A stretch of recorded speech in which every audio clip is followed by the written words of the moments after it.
We've got the Genesis GV70 3.5T and the Audi SQ5 in our comparison. The upstart and the established player. Let's get into it. The Genesis GV70 comes with two engines. The base engine is a 2.5-liter turbocharged four-cylinder with an 8-speed automatic transmission, 300 horsepower, and 311 pound-feet of torque. We're going to be focusing on the more powerful 3.5-liter twin turbocharged V6 with 375 horsepower and 391 pound-feet of torque. The Audi SQ5 has a 3-liter turbocharged V6 engine and an 8-speed automatic transmission with 349 horsepower and 369 pound-feet of torque. Both have standard all-wheel drive and both require premium fuel. The GV70 3.5T has more power than the SQ5. Its precise steering, excellent turning radius, and dynamic drive make this SUV a real winner. In sport mode, it's lively and fun. You feel more bumps in the road, and the steering is firmer. It's everything you would expect from sport mode. The all-wheel drive system has a rear axle bias and can send 100% of the torque to the back, creating quite a memorable driving experience. The base trim has electronic control suspension with road preview, and the top trim gets electronic limited slip differential. The SQ5 doesn't offer best-in-class horsepower or torque, but it has good power and it is responsive. Many vehicles excel in a particular area, but the SQ5 does everything well and will appeal to a broad range of buyers. If you're looking for straight-line performance in an SUV, this probably isn't your vehicle. The steering really is quite light, but for consumers that want a good all-round vehicle that does everything well, it really handles well, it has great maneuverability. The real star of the show is the 6-cylinder engine and the 8-speed automatic transmission that is very smooth and precise. It really is an excellent job by Audi. These two have a really different feel when you drive them. One thing about the Audi that Zach mentioned is that light steering. I prefer something a little bit heavier, like in the GV70, but I still enjoy how agile the SQ5 is. I think Audi does this on purpose to appeal to a much wider audience base. I think this is also done intentionally to attract women who often will like a lighter steering feel to make it easier to park. For sure. It makes a lot of sense, doesn't it? The GV70 3.5T, what a special engine. So much power. That horsepower and torque work so well together. The GV70 is a real standout on the road and is longer and wider than the SQ5. Our test model in Barossa Burgundy has a distinctive exterior design with the crest grille and the wing-inspired slim quad LED headlights, along with skid plates placed on the bottom of the bumper to give it a more dynamic look. The 3.5T comes with a sport appearance package, giving it a dynamic and athletic look. It has 21-inch wheels, a dark chrome grille, dark chrome accents, and a large diameter exhaust. A panoramic sunroof and a power tailgate are both standard. The SQ5 was just updated recently, and it offers a sporty design with a wide honeycomb front grille, high gloss window trim, LED headlamps, and LED tail lamps with dynamic indicators, 21-inch wheels, quad exhaust, and illuminated door sills. The top trim comes with LED matrix design headlamps, and the black optics package for $800 Canadian turns up the sportiness even more with a blacked out grille, window surrounds, and roof rails. Our test model had the red brake calipers added for $500. A panoramic sunroof and foot-activated tailgate are standard. So I think this is a perfect example of a new upstart company trying to rival an established player, but they do it with a lot of their matrix design, this diamond shape on the wheels on the front and rear valance, and some people might find it busy. Yeah, there's a lot of detail for sure. I don't mind it. I think that it really stands out on the road. It has a real presence, that big, bold grille. You know, you see it with a Bentley. I don't know, every time it passes me, I do a double take. But then the SQ5 is your classic version of German subdued, sort of an evolved design that will stand the test of time. I mean, one of the critiques that I've always had of Genesis, Hyundai, and Kia products is that they change their designs a lot, and over at Audi, they do not. I mean, this Q5 you can trace its design right back to the very first Q5. Yeah, and you wonder about resale value with that and being able to see kind of what year you have. I know not everybody notices that on the road, maybe more car people, but it is nice to have a vehicle that doesn't look old. Yeah, it ages well in place. Yeah. Here's our used car alternative from CanadaDrives.ca. We chose a 2016 Audi SQ5 Technic trim. It has 52,811 kilometers for $38,490. Click on the tab or the link in the description below to find more vehicles in this category from CanadaDrives.ca.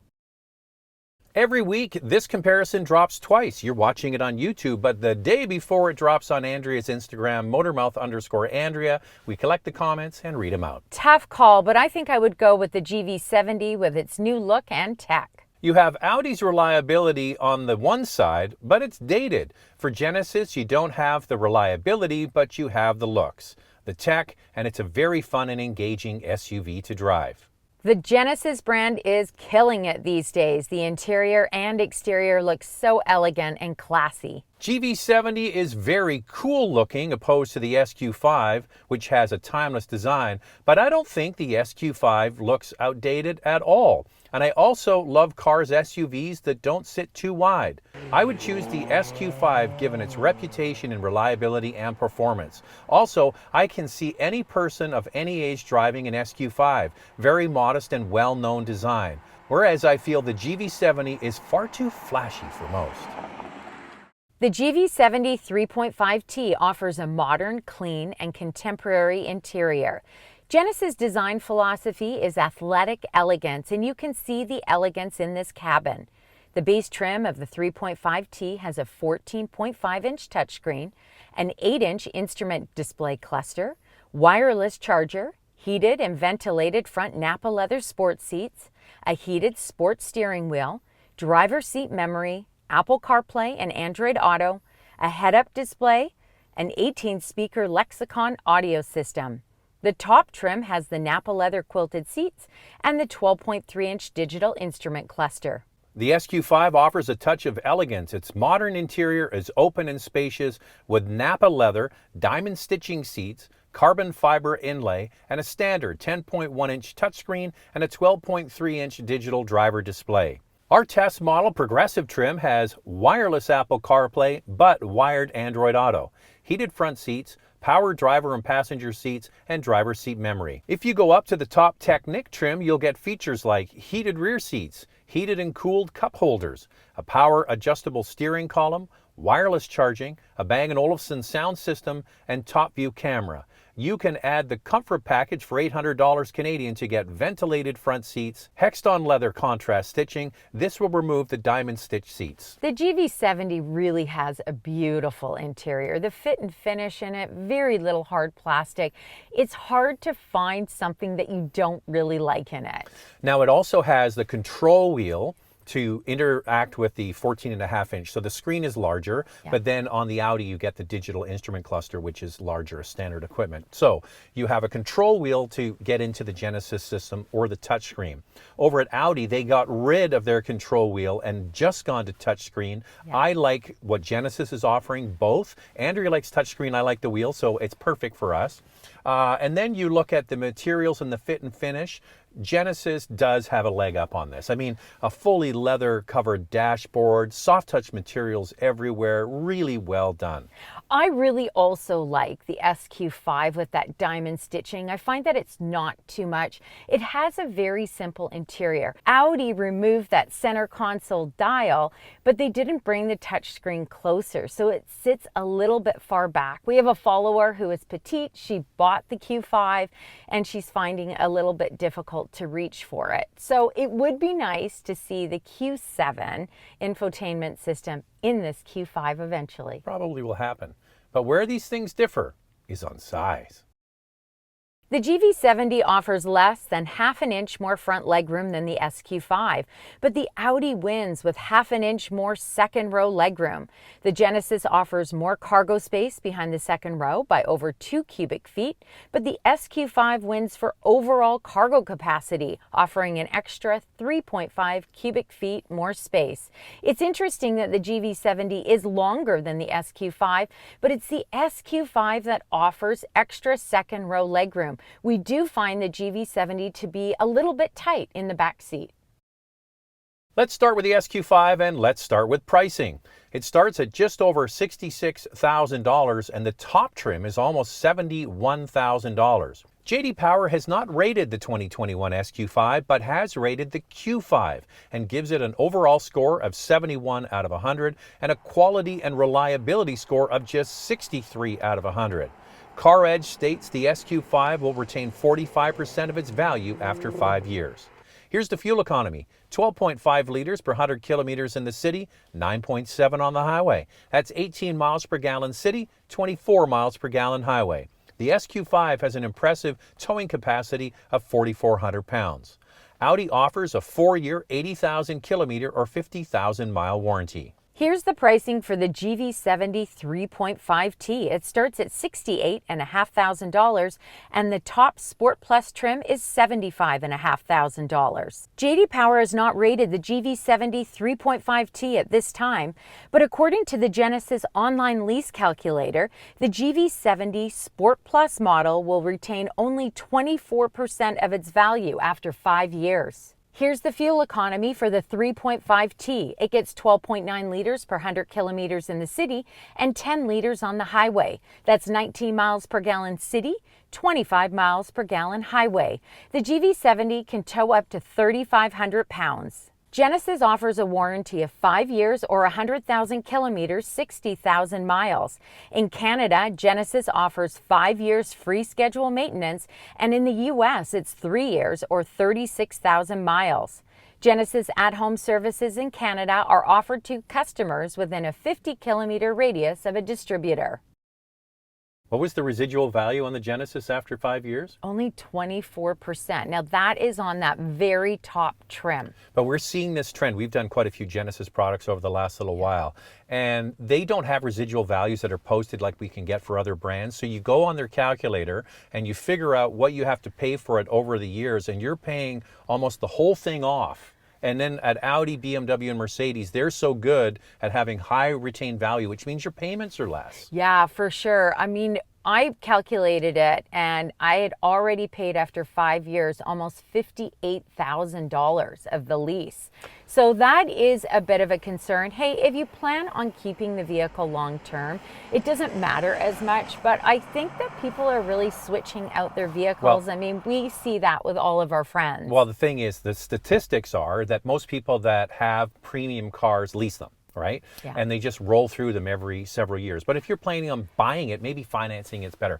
So let's move past that onto the actual products themselves. As much as I like this GV70 with the 3.5 liter, I think it's overpriced. Yeah. I think the base engine on that one is really quite nicely priced, but I think they've got to go back to the drawing board. Yeah, you get a lot of standard features with it, but the top 3.5T, like you said, Zach, is expensive. I've always said the 2.5T is the one to get. It offers plenty of power, and if I was buying a GV70, that's the one I would get. And then you look at the Q5, SQ5 family, so the base model all the way up to this top, more powerful version. This is the fattest cat in the business. Yeah. Really, they sell them like crazy. They're immensely popular because they are just good at doing everything. It doesn't excel in any one category, but boy, this is a car you could buy, you could live with, and be happy with your decision. There's nothing really that's glaring about, except for they got rid of the control wheel. Yes, and this is very popular amongst women. Women really love the Q5. It's a winner. And if you have a woman that likes extra power, then the SQ5 is for you. That's right. Andrea likes the Go. I do. So, I really do. all right, Andrea, I'm going to go 3, 2, 1, and you say which one you would get, and I'll say which one I would get. Okay, you ready? 3, 2, 1. SQ5. And we didn't practice that. No, but I would consider the Genesis GV70 2.5T for sure. And also the space in the back seat. Q5 is fantastic. They did a really good job of that. It does, as you said, it's the best all-rounder in the whole category. So there you go. All right, we're done this week. If you want to get a comment in for a future video, follow Andrea's Instagram. It's Motormouth_Andrea. What else do you have to do, Andrea? Well, you got to subscribe. You have to hit the bell, and you'll be notified when all of our videos drop. And when will we see them? Next week.